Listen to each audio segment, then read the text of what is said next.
Buenas tardes a todas, todos y buenas tardes, estimado Daniel. Hoy es la tercera y última sesión ya de nuestra formación básica en Cosmovisión Maya y contexto sociocultural de los pueblos indígenas de Guatemala, que es destinada a las personas del CECI en primer lugar, pero también todas las personas que quieren conocer más de Guatemala y de la cosmovisión maya en particular. En esta tercera sesión estaremos abordando el tema del contexto de la cosmovisión maya. Ya abordamos en diferentes sesiones todo el diálogo y concepto del ejercicio docente, la indicación de la cultura maya en la última sesión. Y en esta tercera vamos a profundizar más a nivel de contexto de cosmovisión maya. Es un honor para el CECI poder propiciar esta formación básica en este tema tan importante, tan pertinente para nuestro trabajo en cooperación internacional.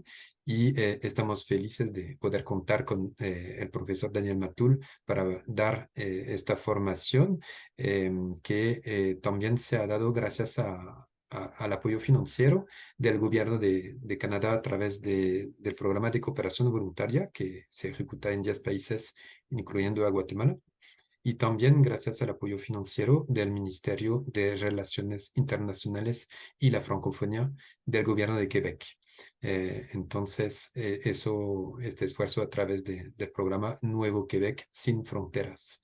Entonces, sin tardar más, voy a dar la palabra a Daniel Matul para que nos pueda invitar a ir más allá en el conocimiento, en el aprendizaje y en el intercambio sobre el tema de cosmovisión maya. Muchas gracias, Daniel, y adelante. Pues yo les agradezco la invitación y mi abrazo fraterno a las personas asistentes a este evento. Efectivamente, el día de hoy vamos a trabajar sobre el contexto, que es uno de los contextos bastante difícil explicarlo y compartirlo para un miembro de la cultura maya. Pero lo hacemos porque eh, si no comprendemos todo este problema del contexto propiamente del racismo, no vamos a comprender eh, por qué es que se niega desde el punto de vista administrativo del Estado la toma de decisiones en la cultura maya. ¿Por qué es que se niega el desarrollo, la sostenibilidad y sustentabilidad del sistema jurídico maya? ¿Por qué es que la ropa se ha llevado a un nivel de folclorismo utilizado únicamente por el Instituto de Turismo de Guatemala? ¿Por qué nosotros a través de la música expresamos identidad, pero como también la marimba y la música guatemalteca se ha llevado a un nivel de folclorización, se ha llevado a un nivel de exhibición sin penetrar en las subjetividades de, de la música? ¿Por qué la medicina maya ha sido vista en forma despectiva y no se le da el lugar a la profunda sabiduría que tienen, por ejemplo, y que es para mí lo fundamental? Apenas hasta ahora el gobierno empieza a tratar de reconocer la vida que contribuyen las comadronas del país a que sea prácticamente una visión de cómo se le da el tratamiento a las personas que están embarazadas antes de el nacimiento durante el nacimiento y después del nacimiento. Ese es un episodio fundamental en los procesos de salud y que ahora de alguna manera se le llama atención materna perinatal, pero en el fondo hay muchos episodios que tienen que ver con las vinculaciones con la luna, que tienen que ver con los sueños, que tienen que ver con las corazonadas, como decimos aquí. Todos esos elementos, quizá yo pueda hablar como lo hemos hecho unos 15 minutos, luego abrimos un espacio de preguntas para seguir, pero lo que yo voy a tratar es qué fue lo que ocurrió en 1492 y por qué es que hasta ahora se mantiene esa aplastante eh, invasión, no solo del territorio nacional, porque al fin y al cabo, en 1821 hubo la desconexión de España desde el punto de vista territorial y desde el punto de vista administrativo, pero la colonización se mantiene en todos los aspectos de la vida, incluso el menosprecio al arte culinario, eh, pero eso sigue viviendo en el corazón del pueblo. Y aquí es donde quisiera trasladar una, mejor dicho, quisiera comunicar cómo se nos impusieron hasta los colores, se nos impusieron olores. Vimos la vez pasada que este es un país verdaderamente, un territorio verdaderamente oloroso. No voy a tener tiempo para explicar eso, pero quizá en las preguntas, ¿por qué digo eso? Los sabores, las características y particularidades del arte culinario guatemalteco. eh, y ahí ocurre una colonización de los sabores, porque hoy los sabores tienen que ver con esos pollos fritos, tienen que ver con esa comida enlatada, con esas sopas instantáneas, con una serie de cosas que vienen a violentar la autenticidad de los sabores, los sonidos, por ejemplo, ¿no? La marimba, las formas de hablar. eh, Hay un idioma que prevalece en su imposición, que no tiene absolutamente la relación con la naturaleza y entonces los sonidos varían. ¿Y por qué en nuestras culturas los idiomas permanecen? Siempre se ha dicho que ya se van a terminar, que primero que la invasión iba a terminar con los idiomas, después dijeron que la colonización, después dijeron que la independencia y luego que la época liberal y hasta hoy se sigue diciendo que ya se van a desaparecer los idiomas. Pero el asunto es que es un país organizado también, no solo políticamente, es un país organizado, no solo culturalmente, es un país organizado desde el punto de vista de su ecología, sino también un país organizado disciplinadamente por medio de sus idiomas y de sus sonidos. También nuestra textura, en nuestra personalidad, como nuestros modos de ser, hay un problema muy, muy difícil de poder sortear, pero la población subyace a todo el peso del sistema organizándose y siendo de esa manera. El otro elemento son todas nuestras maneras de conocer. Nosotros no solo conocemos con la mente, conocemos también con el cuerpo. Ahí viene todo, ojalá que en otra oportunidad o si se puede ahora, como nosotros también eh, conocemos a través de todo nuestro sistema psíquico, nuestro sistema anatómico. En nuestra cultura, las células, los átomos, las moléculas, las partículas piensan. Y por eso es que por la fuerza de la colonización solamente quedó en la tradición cómo expresar ese conocimiento que tenemos. Se le llama a veces presentimiento, se le llama a veces corazonada, pero en el fondo es eso. Ha habido una invasión muy fuerte, que es lo que a mí me interesa comunicarles a ustedes en el aspecto propiamente del conocimiento, o diríamos en un lenguaje un poquito más difícil en el aspecto, pero que sencillamente a mí me gusta más hablar de conocimiento, pero tengo que recurrir a veces a la palabra epistemología, que son nuestras formas de conocer, nuestras formas de pensar. Nosotros tomamos en cuenta mucho la paradoja, quizá después aplique eso. Ya vimos cómo también nuestro pensamiento tiene que ver con el método de la dualidad, no el dualismo,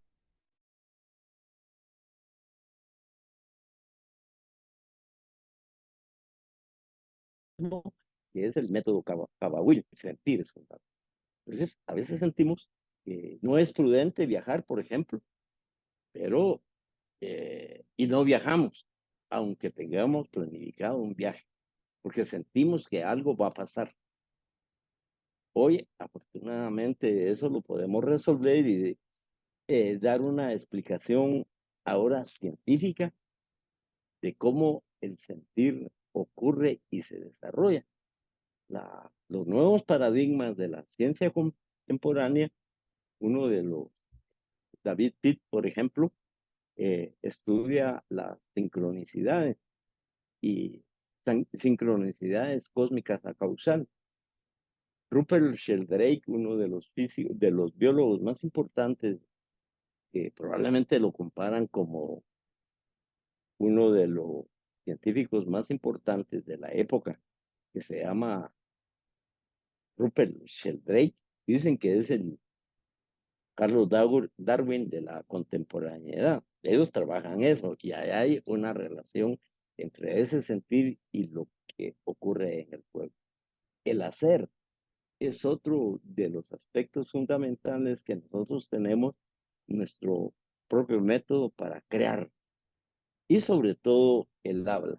Es lo vino a destruir porque ellos traían otros colores, otras formas de hablar, otras formas de sentir, otras formas de pensar.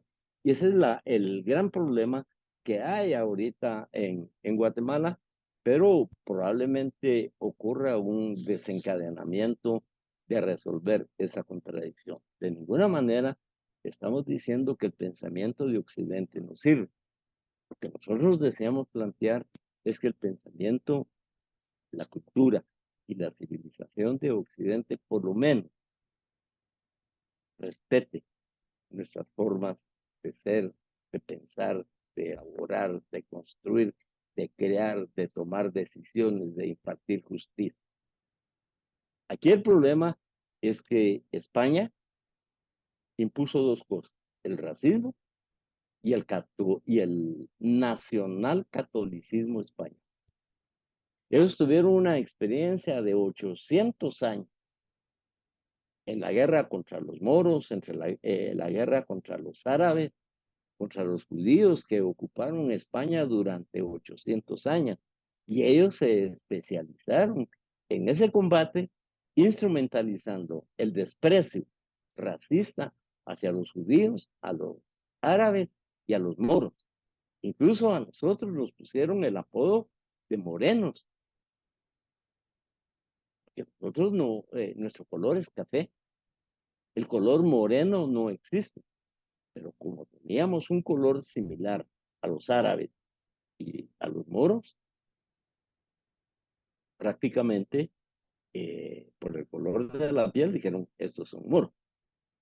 Entonces, esa experiencia se traslada con todo el planteo religioso, el planteo de la discriminación racista y el combate a todas las formas que se opusieran al aspecto propiamente religioso, ideológico de la cultura española que invadió.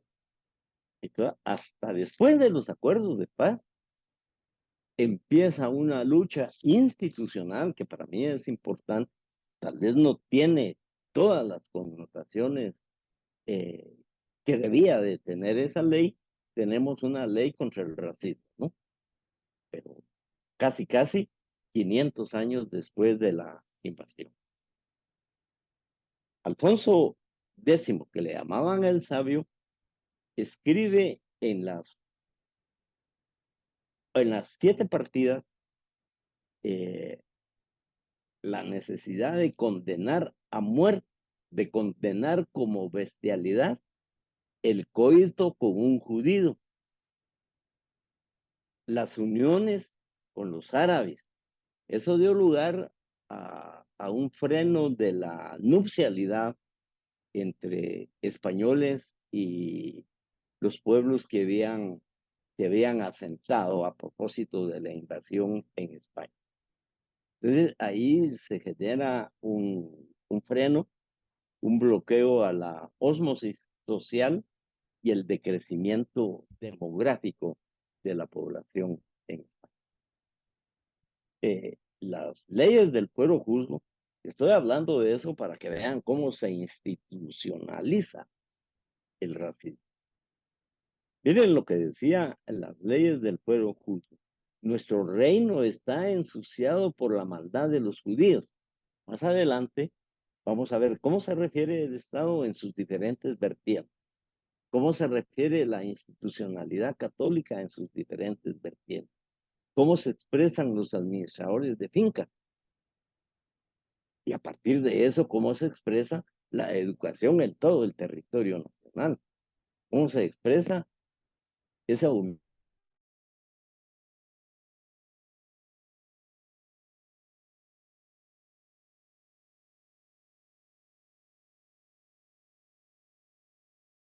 humillación y ese desprecio. A veces de manera o de los elementos que verdaderamente cuesta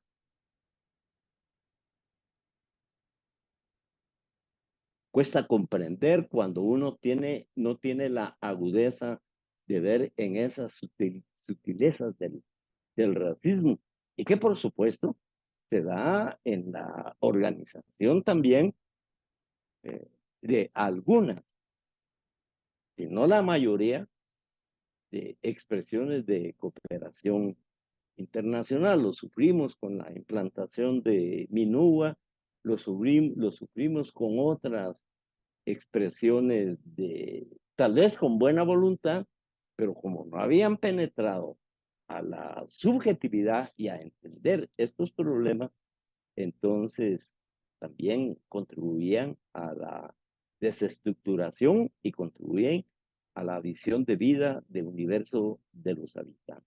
Y eso ocurrió también en toda América, que nosotros la consideramos como Abya Yala a propósito de la visión de los pueblos.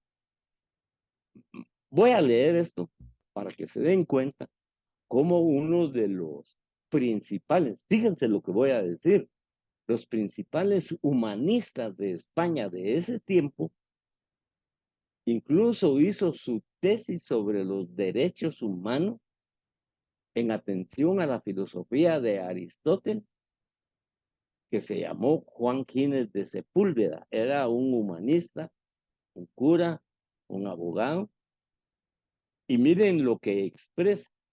Con perfecto derecho los españoles ejercen dominio sobre estos bárbaros del Nuevo Mundo. Toda la barbarie que se llevó a cabo en Europa nos la trasladan a nosotros similarmente, los cuales en prudencia, aún siendo prudente, dice Cines de, con todo el razonamiento y todas las virtudes y humanos sentimientos. Fíjense cómo se apertrecha en todo eso para decir, son tan inferiores a los españoles como los niños a los adultos. Es decir, que ellos siempre nos han visto niños y por eso hay necesidad o hubo necesidad durante mucho tiempo que en cualquier diligencia que nosotros hiciéramos, ahí y respetan la organización comunitaria. Siempre para la organización de cualquier actividad que nosotros teníamos, nos ponían un cura, nos ponían un maestro o nos ponían una autoridad para vigilar que nosotros cumpliéramos todas nuestras formas y qué hacer desde la perspectiva occidental. Y aquí dice otra cosa que todavía la escuchamos nosotros en el siglo XXI. Estoy por decir que los indígenas en relación a los españoles son como decir que ellos son monos y nosotros somos hombres. Hasta ese nivel llegó. Afortunadamente hubo un cura que nosotros respetamos, no obstante haber sido encomendero como Fray Bartolomé de las Casas. Personalmente yo tengo una admiración por Fray Bartolomé porque entró en una polémica en contra de quienes de Sepúlveda. Esto ocurrió y sigue ocurriendo hoy en día.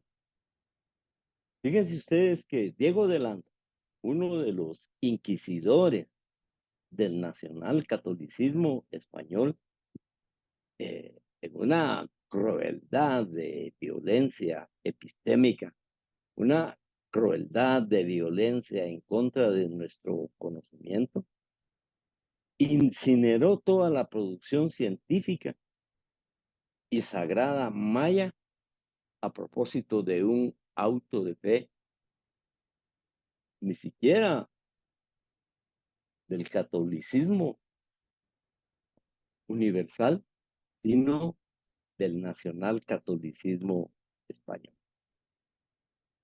Hay un investigador de la Universidad Autónoma de México que se llama Felipe Meneses Tey, dice que Diego de Landa quemó 70 toneladas de libros y se refiere a otras investigadores como Ariste, Mari Carmen Ariste y Lourdes Tostado, dice que fueron 100,000 códices los quemados. Dice que la hoguera ardió entre 15 y un mes para terminar con esa producción literaria. Lo que querían era aplastar ese conocimiento. Y ahí hoy en día todavía se quiere sutilmente. Sin embargo, ustedes están viendo porque están en el campo del trabajo, de la organización de las comunidades, se dan cuenta cómo seguimos trabajando en nuestra perspectiva en el presente y buscando nuestra realización al porvenir.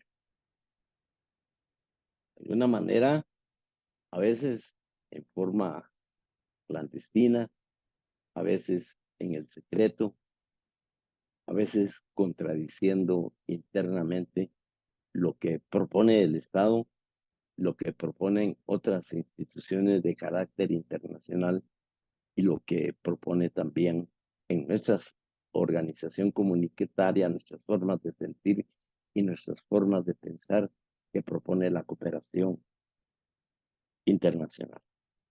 Entonces, nos macularon, nos estigmatizaron como adoradores del diablo, que eso está vigente en todo el fundamentalismo religioso, que es lo que ocurrió también con todo el proceso del conflicto armado. Nada menos el general Efraín Ríos Montt se declara como el nuevo David de la Biblia para asumir el poder en Guatemala, y ahí se inicia todo el proceso de represión. Todo el daño que causó en el país. La división de las familias, la imposición del fundamentalismo religioso, que ahora ya no venía de, de España, sino del fundamentalismo pentecostés, que venía ya en los planes contra insurgentes de los Estados Unidos. Él asumió esa vanguardia y generó todo lo que después del conflicto armado aún no nos hemos repuesto. Ese es un problema que debemos resolver, pero si no resolvemos el problema de la paz, pero la paz no quiere decir ausencia de guerra. Paz quiere decir la gran posibilidad de abrir el diálogo entre diversas formas de conocimiento. Es decir, tenemos que lanzarnos, como lo están haciendo ustedes afortunadamente, al diálogo pluralista, respetar conocimiento. Nosotros estamos en la mejor disposición a aceptar lo que no tenemos y que la cooperación nos da, pero también la cooperación tiene la responsabilidad, tiene el deber de aceptar lo que no tiene. Si nosotros iniciamos ese intercambio de orgullos y dignidades, yo creo que podemos avanzar en medio, a veces me cuesta decir, de la crisis del sistema. El sistema siempre ha estado en crisis, no es novedoso para nosotros. Y que ha tenido la capacidad de armonizar esa crisis, de estabilizar esa crisis, pero en el fondo yo ya he dejado de pensar que es una crisis, sino que es una postura ante la vida eh, social, económica y política del país. Entonces, aquí no me va a detener mucho porque a partir de eso, toda nuestra imagen de la realidad, y esto es muy importante que lo tomen en cuenta y que de repente lo podemos discutir. Todo lo que nosotros hacemos cae en el rasero medido por el pensamiento de Occidente y todo lo que nosotros decimos son supersticiones. Todo lo que decimos nosotros son creencias, no tienen fundamentación científica. Por supuesto que no podemos tener la fundamentación científica de Occidente, pero tenemos nuestra fundamentación científica en nuestras filosofías, en nuestras epistemologías, en nuestras metodologías, en nuestras maneras de intervenir para transformar la realidad. Todo lo que nosotros hacemos dicen que es costumbre, porque son actos, según ellos, son actos repetitivos. Incluso a las ceremonias donde se plantea la máxima expresión del conocimiento, la máxima fundamentación de nuestro pensamiento ecológico. No le llaman ceremonia, sino le llaman la costumbre maya. Y todos sabemos que cuando hay costumbre, no hay una reflexión filosófica, no hay una reflexión, si ustedes quieren también ideológica, no hay una reflexión cultural. Además, dicen que nosotros practicamos el ocultismo. Cuando uno de los secretos fundamentales de la cultura es que no tiene secretos, sino tiene cosas ocultas. Todo lo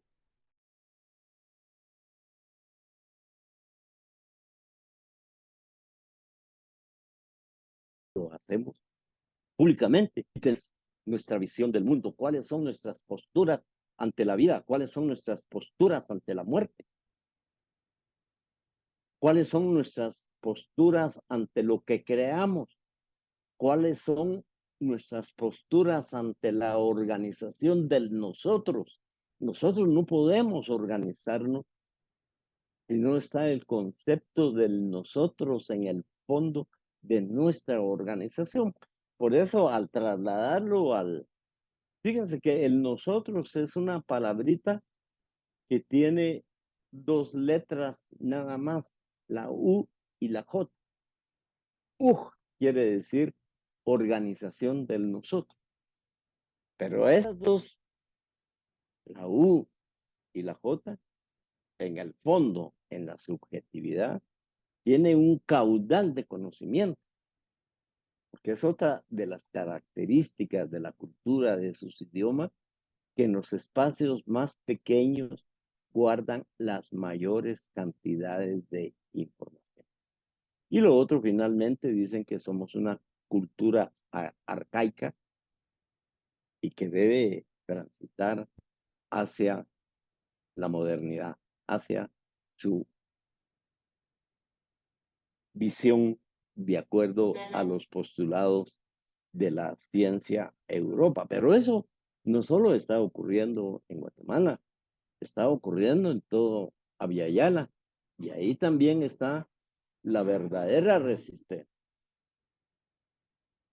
Y yo pienso que he visto que algunas, muy pocas ONGs, y a mí me alegra mencionarlas como lo que están haciendo ustedes, son organizaciones que están decididas a entrar, a conocer, a entrar, a dialogar, a entender, a comprender que nosotros no corremos en nuestros postulados científicos por la vía propiamente racional, sino que también tenemos otras vías para generar, para crear y desarrollar conocimiento. Aquí, con Aristóteles, con Descartes, con Kant y con todos los sociólogos y antropólogos que nos ofrece la modernidad, se inaugura una visión oficial de vida que se establece en el Estado Web. Esa visión de vida es establecida desde que iniciaron los procedimientos de educación. Por eso es que nosotros estamos discutiendo y estamos planteando otras maneras de crear una filosofía de intervención para la construcción de los currículums, tanto desde el kindergarten hasta el nivel superior de la Universidad de San Carlos de Guatemala. Porque si bien después de los acuerdos de paz se intentaron algunas formas de un nuevo currículum que ahora le llaman CNB, Currículum Nacional Base, en el fondo, de repente me traigo problemas, pero les voy a decir, es una farsa. Se desarrolló también una educación bilingüe intercultural, pero también lleva contenidos de una farsa también. Porque si bien ahora se enseñan los idiomas a la par del idioma castellano, es una educación bilingüe de carácter sustractivo. Se enseña el español, pero se enseña el cachiquel o el quiché, por ejemplo, aquí en Quetzaltenango.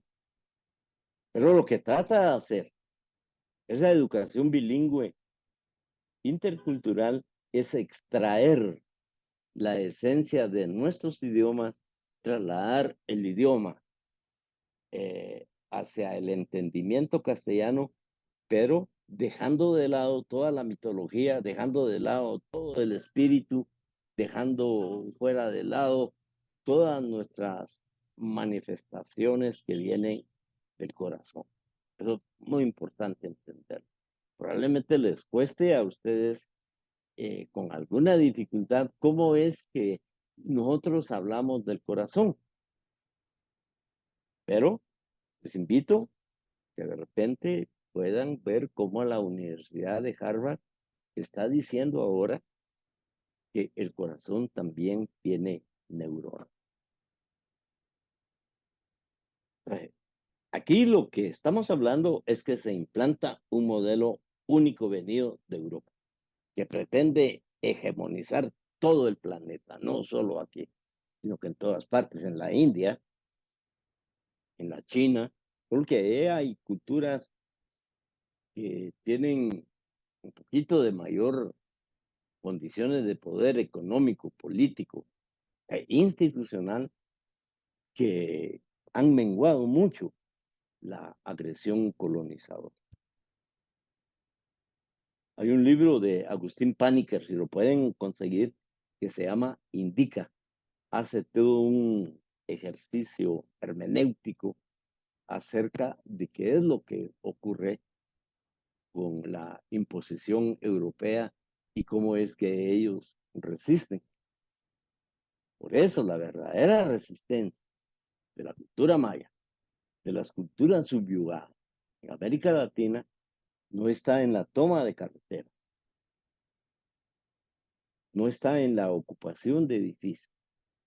La verdadera resistencia se encuentra en cómo nosotros podemos reproducir nuestras formas de organización, nuestras formas estéticas, nuestras formas de vestir, nuestras formas de hablar, nuestras formas de compartir, nuestras formas de fraternidad, donde siempre prevalece en nosotros comunitario.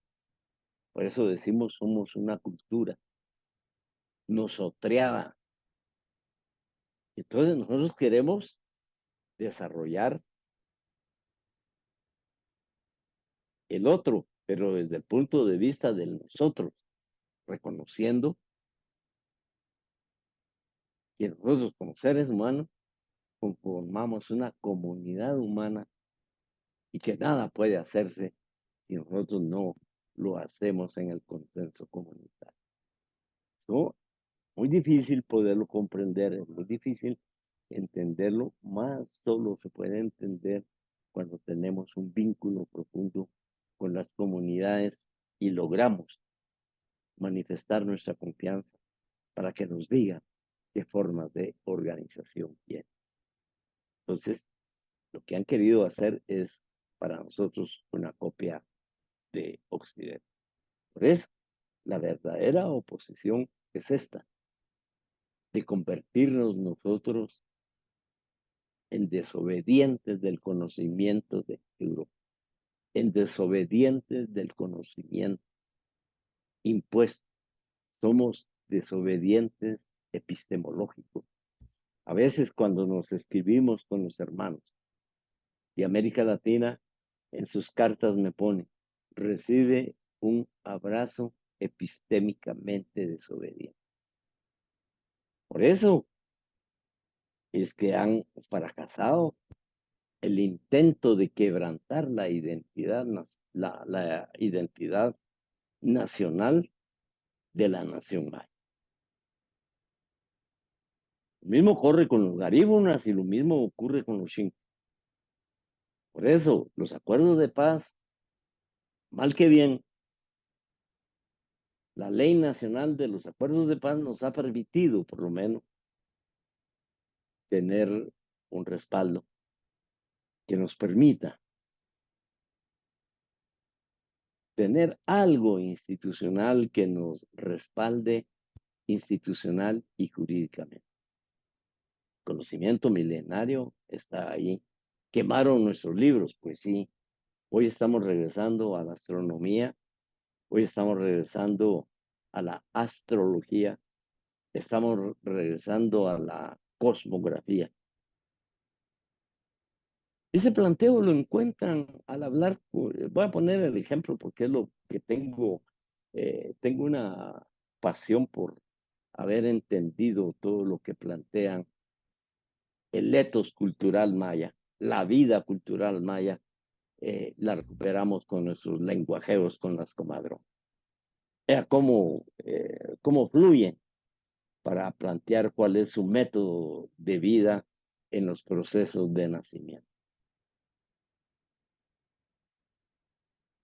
Ustedes que trabajan la educación, estamos hablando de eso ahorita, Nosotros trabajamos en términos de educación, los procesos de aprendizaje que tienen que ver con el diálogo. Como lo estoy haciendo yo aquí con ustedes, pues yo vengo como un aprendiente que desea transmitir conocimiento.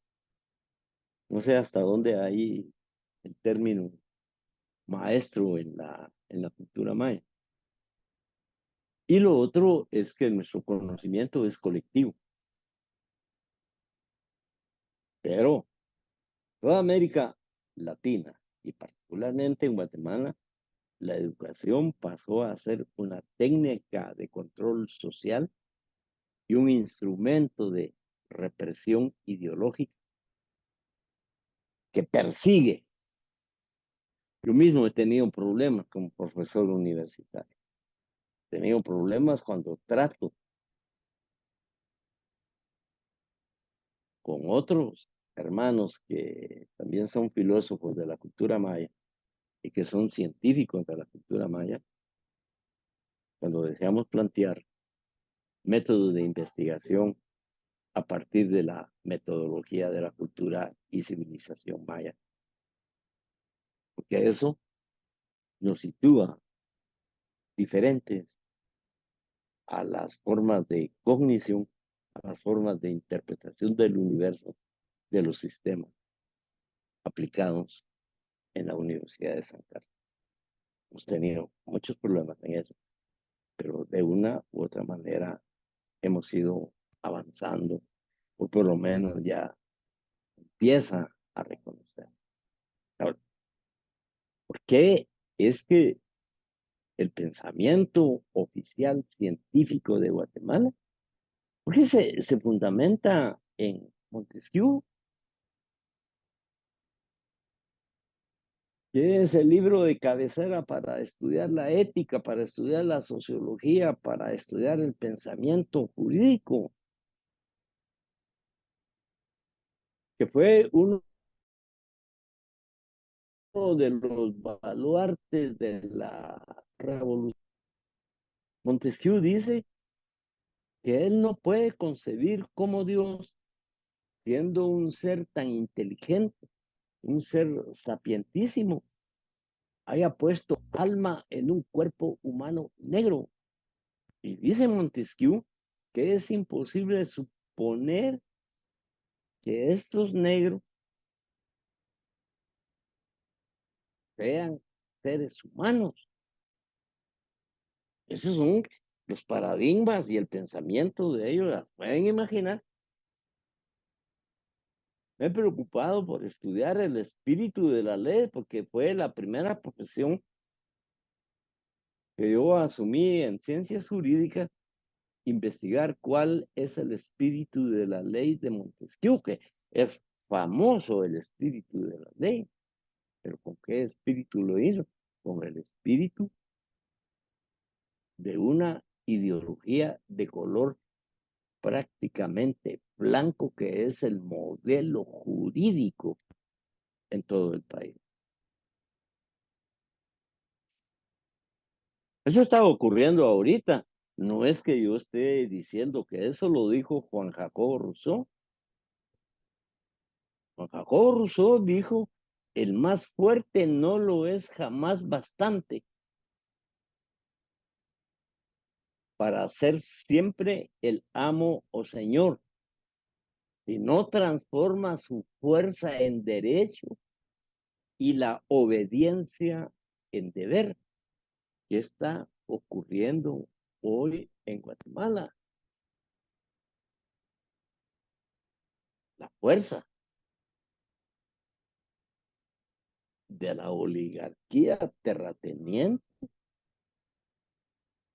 pasó a convertirse en ley de la República. Por eso ellos son ricos, no por lo que tienen, son ricos porque el sistema jurídico les permite aumentar y generar esa riqueza. Tienen el poder no por la fuerza que tienen, que esa fuerza la han llevado, estamos viendo hoy a dónde la llevaron, al Tribunal Supremo Electoral, porque ahí está la fuerza de ellos para decidir quién es presidente, quién es diputado y quién es ministro. Entonces, por esa base, ya se pueden imaginar, que si nosotros como Maya nos lanzamos a presentar nuestra candidatura y tenemos posibilidad de ganar, ya sabemos qué es lo que va a ocurrir. Nos vamos a enfrentar a la fuerza. Quienes han tomado y detentado el poder desde la colonia, desde la independencia, hoy la fuerza se ve más claramente en el sistema jurídico guatemalteco. Otro de los filósofos del derecho y de la ética, Manuel Kant, dice, los negros son inferiores, pero son más inferiores los pueblos americanos, nosotros. Se refiere a la cultura china, a la cultura asiática. Los amarillos son los que tienen una cantidad menor de talento. Esos son los filósofos que nosotros estudiamos, en base a los cuales está todo el esquema para elaborar los currículum. Es decir, se metieron a elaborar el pensamiento homogenizante que nos impide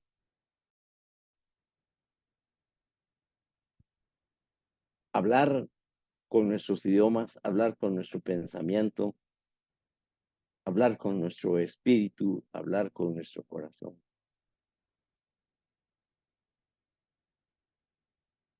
Hegel, el filósofo alemán que le dio pautas a la generación del planteamiento del materialismo histórico, de la filosofía dialéctica, dice, América se ha revelado siempre, sigue revelándose impotente en lo físico y en lo espiritual. Según la filosofía de Hegel, nosotros somos espiritualmente débiles. Estos pueblos de débil cultura perecen cuando entran en contacto con pueblos de cultura superior y más intensa. Tenemos más de 500 años de haber entrado en contacto y aún recibido la violencia y estamos aquí.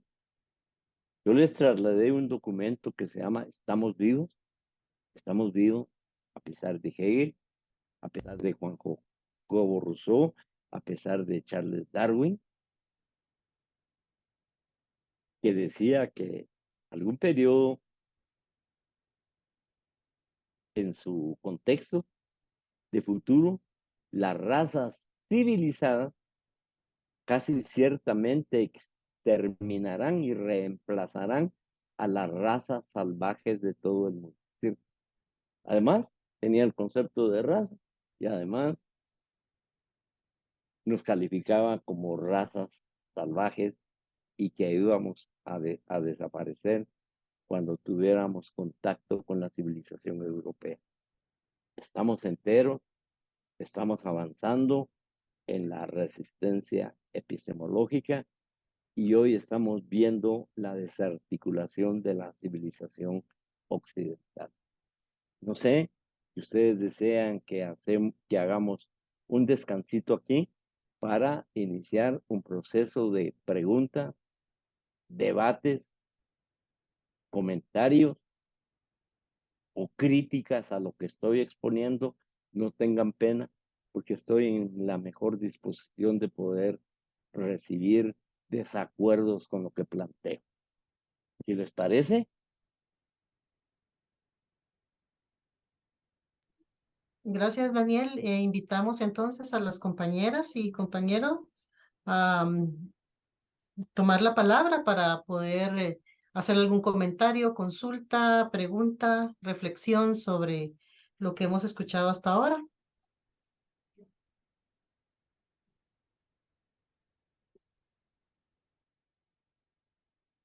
Apuntarse a alguna pregunta.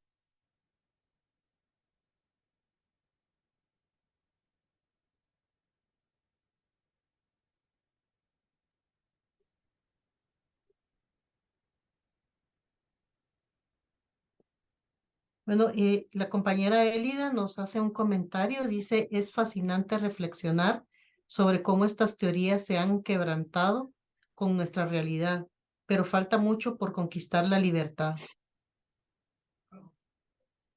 Muchas gracias por la pregunta. Yo creo que eso es lo que estamos haciendo con esta relación con la cooperación canadiense. Yo creo que sí, sí, nos unimos y entramos en posiciones de apertura, creo que podemos avanzar mucho más. Muchas gracias por su comentario. Si hay alguna pregunta u otro comentario.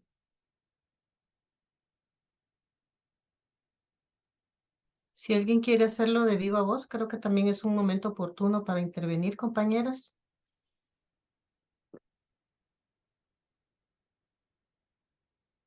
No sé si Adelante, Juan.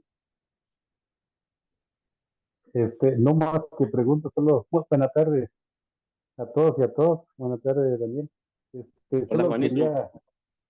Solo quería, digamos, como también comentar, darle un poco más de respaldo a esa resistencia que se menciona, que se mencionaba anteriormente. Y lo que quería comentar es que en el día a día, digamos, ahora acompañamos y trabajamos con nuestras comunidades, eh, digamos, en el caso mío particularmente y en el caso de estas organizaciones locales, también se ven, digamos, una cosa que a mí me ha llamado la atención y que me emociona mucho, por ejemplo, en el tema espiritual.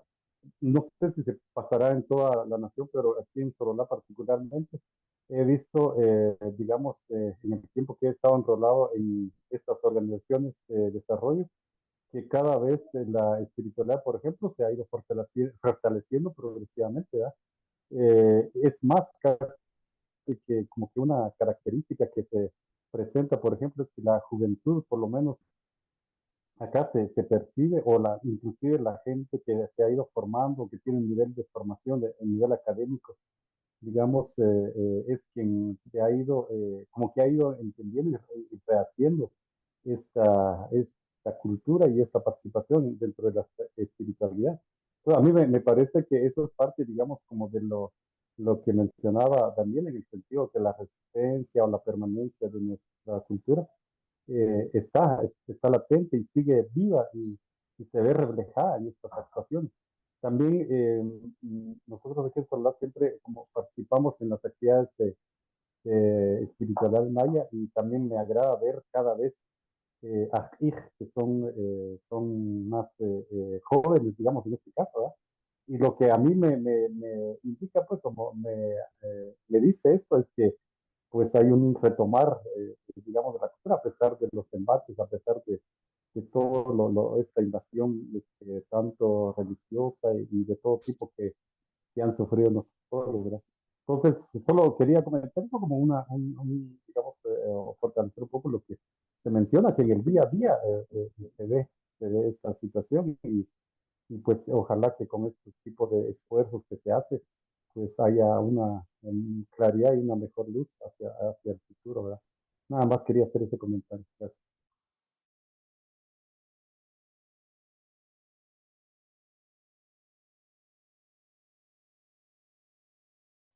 Gracias Juanito por el ceremonia. Es tal para entender la geometría maya. Es fundamental para entender nuestra ecología de saberes. Es fundamental para entender el cabahuil, para entender la dualidad. Es fundamental para entender el equilibrio cósmico, físico, espiritual. Es fundamental para entender esa visión cósmica del mundo y de la vida, para entender cómo nos relacionamos con las estrellas, para entender cómo el maíz es parte fundamental de todo el proceso científico. Es fundamental para entender que la ciencia, a pesar de dar razones, también nosotros damos razones y asumimos la responsabilidad de razonar, pero no podemos razonar si no hay un componente espiritual. Eso realmente, como dice, yo me encuentro muy emocionado y quisiera vivir unos 30, 40 años más, porque las cosas en 30 o 40 años más van a estar de otra manera, van a estar de otra manera. Hoy nos estamos dando la mano con las ciencias contemporáneas, no digo modernas, porque las ciencias modernas descartaron toda posibilidad de investigación que tome en cuenta el espíritu, pero los paradigmas emergentes ya no pueden resistirse a la aceptación de la incorporación de la espiritualidad en los procesos de generación de conocimientos y en los procesos de investigación.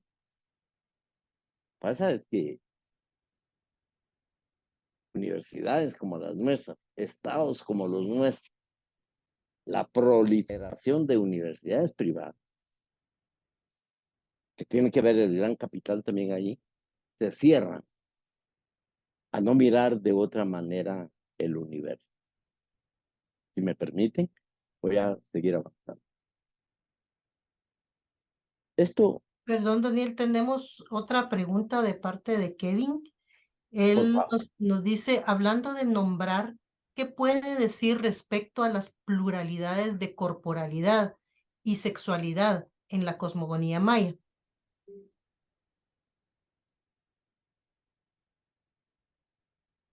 en ese sentido, es como toda cultura, seguramente en todo su proceso de evolución, algunas culturas se fueron por negar los procesos de pluralidad en la cultura maya. Eso no es así. Es probable que se renuncie a la pluralidad y al reconocimiento de la diversidad sexual en algunas o pocas comunidades influenciadas por los fundamentalismos y por las ideas que surgieron en el Sinaí y que se han puesto en práctica hasta ahora. Y digo en el Sinaí porque ahí fueron entregadas, fue entregado el decálogo escrito en piedra. Y eso de alguna manera se ha trasladado a todo el mundo y particularmente a Guatemala con mucha fuerza. Pero la experiencia que por lo menos yo tengo, pues que aquí hay un evento muy importante para la cultura maya como lo hay en todo el país, que es la elección de la hija del pueblo, donde se oyen los discursos más importantes en los últimos años de crítica al sistema, de planteos de una nueva manera de gobernabilidad, que hacen expresiones de la aceptación de la pluralidad, no solo desde el punto de vista de las relaciones sociales, de las filosofías, de los pensamientos, sino el reconocimiento de las pluralidades anatómicas y de la diversidad sexual. En un momento determinado, el evento de Quetzaltenango que se llama Umialtinimit Rexelajuc, ¿no? Por su importancia y trascendencia, como todos en el país, aquí se declaró patrimonio cultural de Quetzaltenango y de Guatemala, y pasó a ser patrimonio del Estado con el nombre Umialtinimit Rexelajuc, ¿no? Eso quedó para siempre. En la medida en que se pueda reformar, eso serán otras cosas. Pero lo que quiero decir es que hace unos 8 años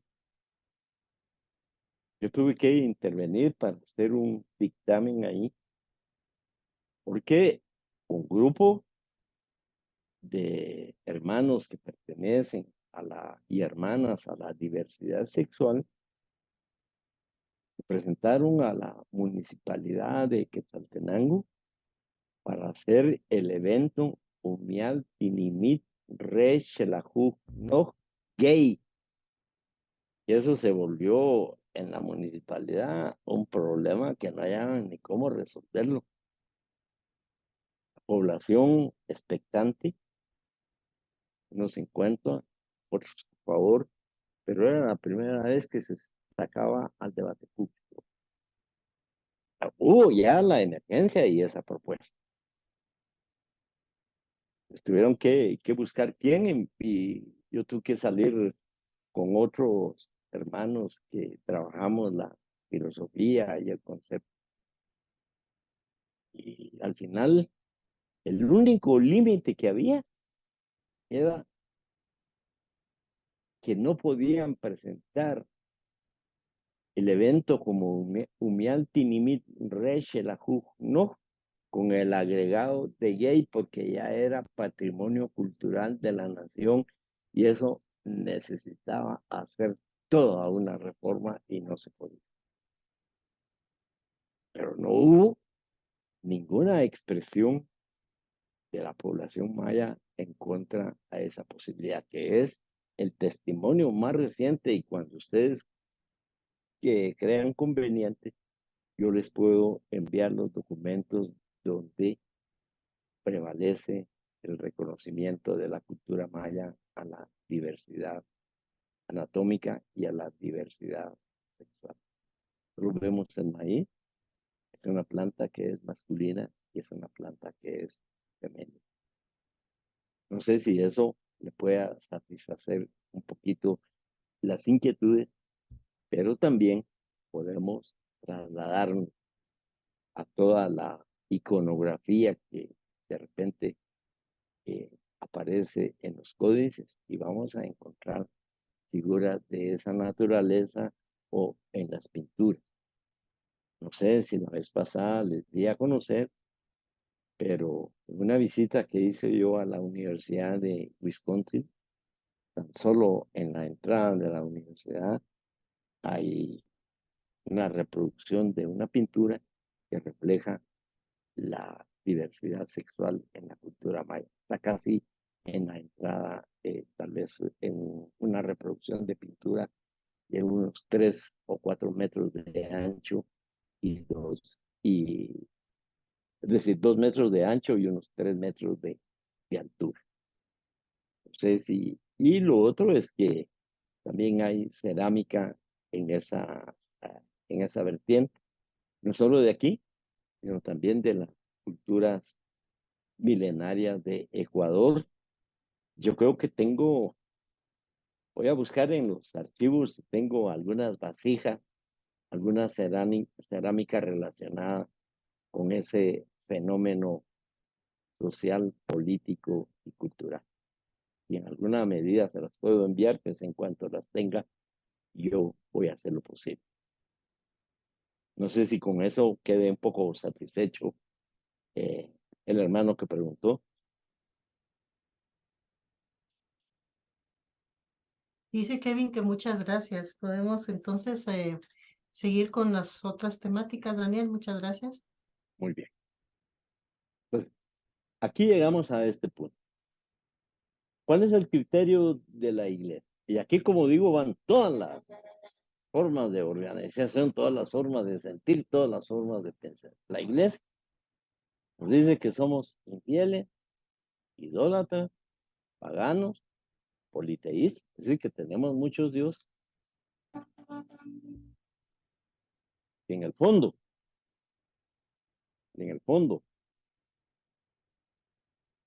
eso fuera cierto.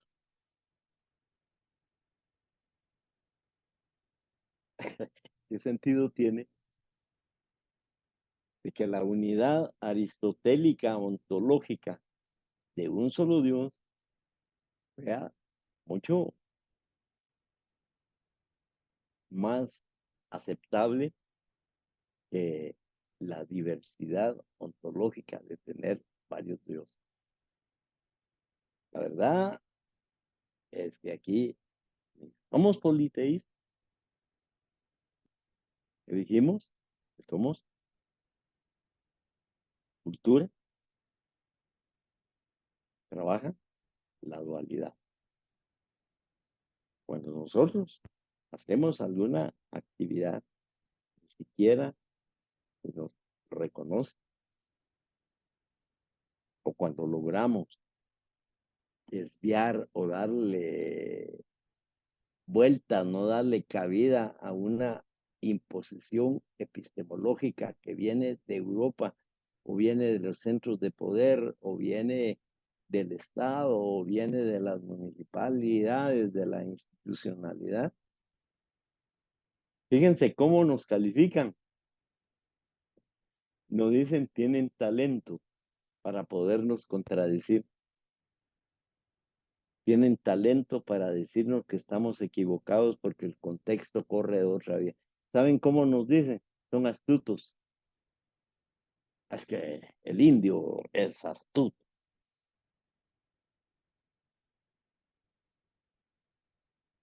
Y es tramposo, ¿no? Es atalayador. Supersticiosos cuando hablamos del espíritu y hablamos de la premonición, hablamos de de las corazonadas, cuando hablamos de ese sentir inmediato que nos permite manejar, controlar y gerenciar la incertidumbre. Dicen, son supersticiosos. Pero además de eso, jamás, si siguen en esas condiciones, no van a poder llegar al cielo porque son adoradores del demonio. Así estamos maculados. Por supuesto que han habido pequeños avances en distintas personalidades de la Iglesia Católica que han realizado liturgias acompañadas y compartidas con ceremonias mayas. El anterior Papa Juan Pablo II, en su visita a Cuba, me parece, tuvo el coraje, la valentía de pedir perdón por todos los atropellos que había causado la Iglesia en nuestra América. A mí me pareció fundamental ese pasito tan pequeño para ser reconocido. Cuando llegó a México, permitió que contadores del tiempo o guías espirituales, o para decirlo correctamente, Ajquijab, de la cultura maya que vive en México, y toltecas, los aztecas, le dieran le pegaran con chilca en todo el cuerpo para equilibrar sus energías. El Papa lo permitió. Parece un pasito más. Hoy estamos viendo la la última encíclica del actual padre, Laudato, no sé qué se llama, que también recoge muchos de los aspectos de nuestro pensamiento en términos de saberes ecológicos. Los administradores de fincas, que son lo peor, nos dicen animales, nos acusan de caníbales, antropófagos, que nosotros somos apasionados por el labor, apenas merecen el nombre de seres humanos. Eso es lo que ocurre, lo que está ocurriendo ahorita, a pesar de los acuerdos de paz, a pesar de la ley en contra de la discriminación. Los hacendados somos haraganes, somos torpes, somos idiotas, somos tontos, somos brutos, hijos de la mentira, mañosos, perezosos. Los paternalistas, como somos tontos, brutos, nos tienen que regalar las cosas. Por supuesto, disfrazados de programas sociales en los planes de gobierno de los candidatos de la República. Ahorita lo van a ver usted en el proceso electoral. Ya lo estamos viendo de este gobierno en función de su campaña electoral. Pero así nos ven a nosotros. Van a volver, según dice por ahí, una candidatura, los comedores para que vayan a comer de gratis estos bárbaros. Ese paternalismo es ejercido en todos los niveles de la sociedad. A esta gente hay que cuidarlos como niños, porque son gente sin conocimiento y somos miedosos. Claro,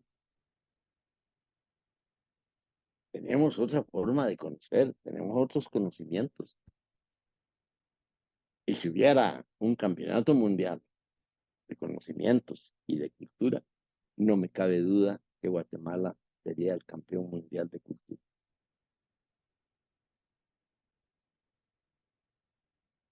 Y lleguemos a otro nivel más alto, el nivel intelectual de las diferentes universidades. Nosotros somos el atraso del país. Nosotros somos los causantes del subdesarrollo. Y ahí quisiera hablar un poquito más del desarrollo y subdesarrollo más adelante, si me da tiempo. Somos el lastre para el desarrollo. Y además nos reproducimos como cuyos. No quieren que la población se reproduzca, pero es nuestro afán, porque estamos pensando en el porvenir. Consciente o inconscientemente estamos viendo un futuro luminoso. A nosotros no nos da la cabeza para.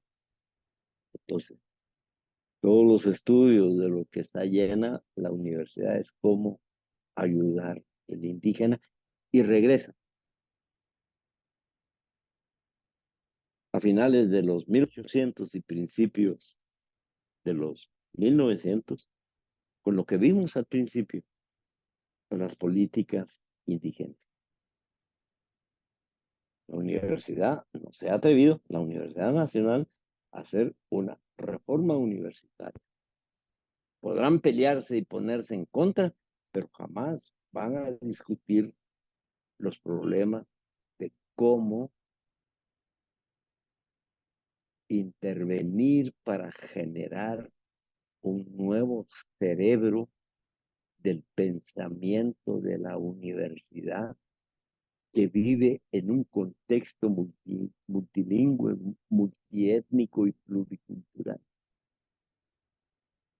Es una universidad descontextualizada. Por eso quienes pertenecemos a la cultura maya y hemos accedido a dar clases en la universidad.